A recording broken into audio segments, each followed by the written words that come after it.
All right, I just want to patch you down, make sure you don't have any weapons on you, okay? Police officers in Norman, Oklahoma stop a man they say was on his way to carry out a plan to murder his ex-girlfriend and her mom. I just don't get how this works. We'll explain it all to you. Just hang tight for a minute, okay, so we can figure out what's going on. I'll tell you all about the allegations made against Matthew Austin and about the charge he faces in a totally separate case. Welcome to Crime Fix. I'm Angenette Levy. This case is just really disturbing. I want to tell you about that right off the top. Matthew Austin is in jail in Norman, Oklahoma, and he faces a number of charges, including 2 counts of planning to cause death and 1 count of rape. Police stopped Austin on July 18th. He was walking down a street, and he didn't seem too happy about being stopped.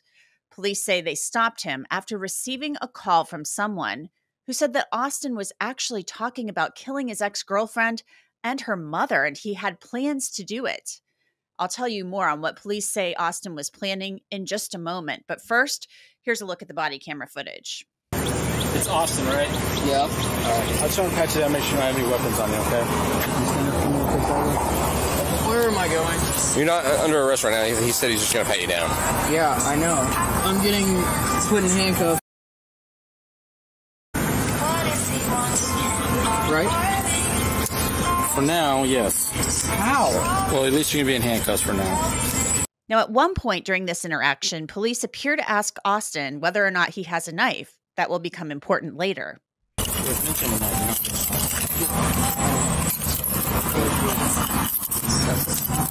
have a card for that? No, I didn't. A lighter? Lighter. My back pocket.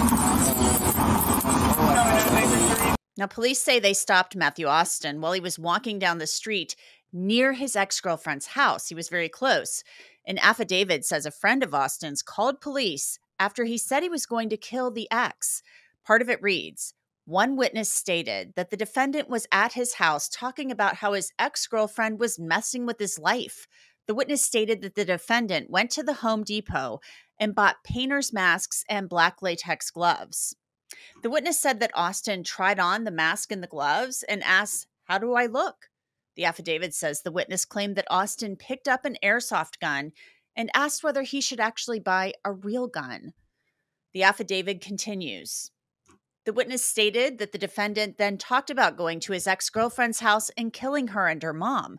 The affidavit says the witness, who is a friend of Austin's, as I mentioned, told him that he could not kill the young woman and her mom and that he would get caught. That witness stated that the defendant then said he would stab them so no one would scream. Now, what the witness told police sounds terrifying. It's horrifying. So the witness was concerned enough to take this seriously. The witness stated that the defendant told him his plan was to put on the mask and gloves, knock on the door, and whoever answered, he would then decide what to do. The witness called police, leading to the encounter with officers on the street. Is there music playing on your phone? Signal 90 to turn into a 9. Attempt to contact RP. Possibly 29. Advise to move out of the house. And her husband What's going on? Getting mad There's another officer talking to your friend right now. I don't understand how I can just get put in handcuffs by just an allegation. I'll explain it to you. Oh, hold on. I gotta put my seat down. That pause this? Yeah.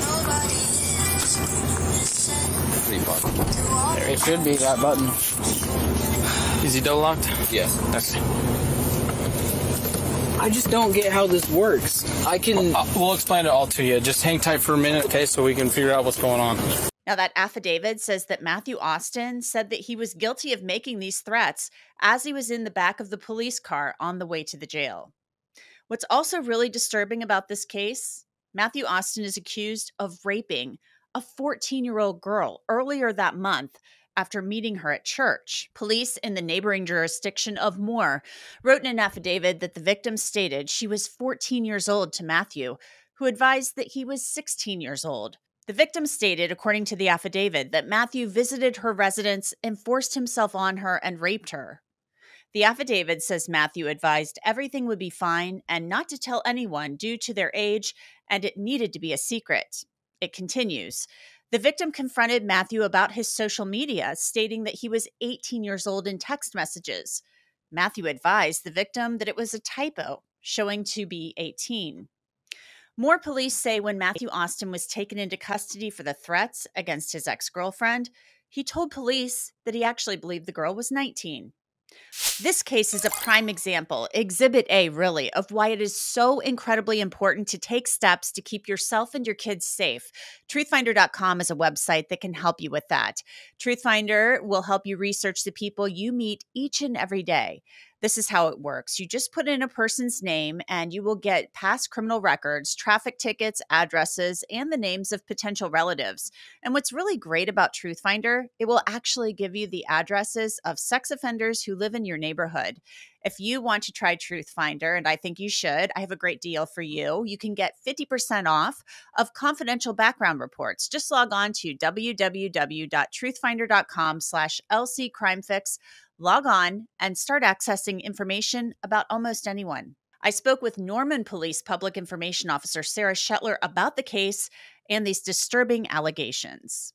This is one of those cases where an individual coming forward with information, even if they don't think that it is important, or maybe they think that that individual is not being serious about that information, coming forward with that information is really essential and was essential to this case and potentially even preventing a larger crime. I also spoke with Sarah Shetler about how Norman Police actually found out about the threats that Matthew Austin was allegedly making against his ex-girlfriend and her mother. As I told you earlier, a friend of his reported it, and that was very important. So that initial call came in from friends of the suspect who had spoken with him and had heard these potential threats really voiced out and shown out in a multitude of ways. And so they reported to our officers that their friend had told them that he was frustrated with what the ex-girlfriend had done to him and their status in their relationship,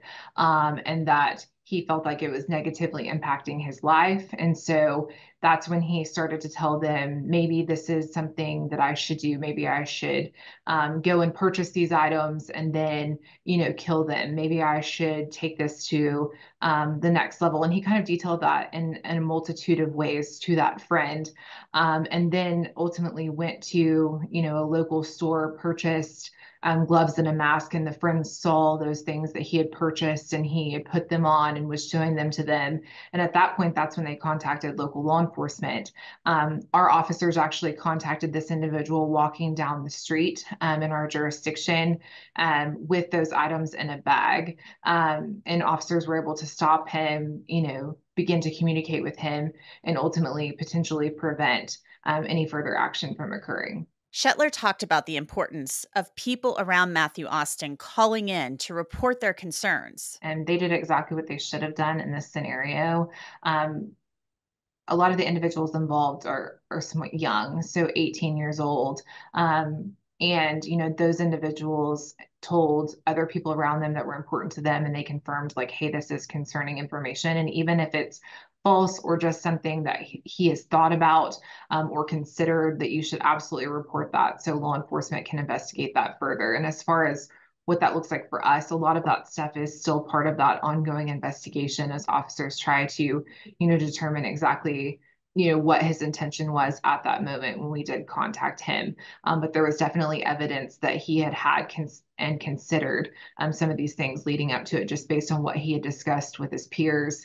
It's kind of a good reminder that all of us, when we hear somebody talking like this, should take it seriously. At this point, Matthew Austin is charged with making these threats and with raping the 14-year-old girl. And these are all allegations. He's innocent until proven guilty. I asked how long police believe that Austin had been talking about harming his ex and her mom.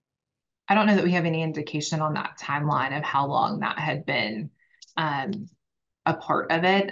He did detail to officers that there had been a lot of stress in his life of recent, and so it appeared to have been something that was more of a recent idea or something that had came to him based on what was occurring in his life in the present moment. At one point in the body camera footage, Matthew Austin, he sounds kind of inconvenienced, but calm. Sarah Shetler said Matthew Austin offered an explanation for having the gloves and the mask. So our officers were, very aware of what his, posture was, how he was reacting at the scene. And of course, they were working to keep him as calm as possible based on this scenario as they worked to try to investigate, what his potential intentions were, where he was headed. He did tell our officers that, he was just going to paint a portion of his home. That was kind of his initial reasoning for having said items on him at the time.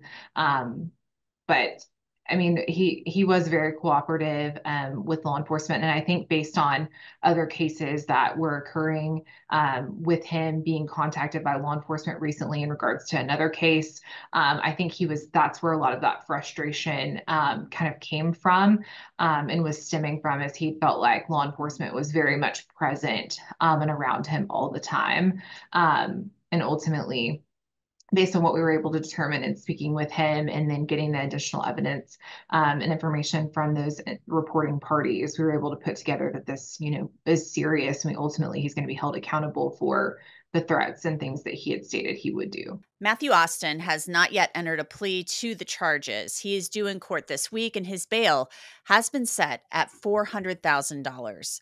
That's it for this episode of Crime Fix. I'm Angenette Levy. Thanks so much for being with me. I'll see you back here next time.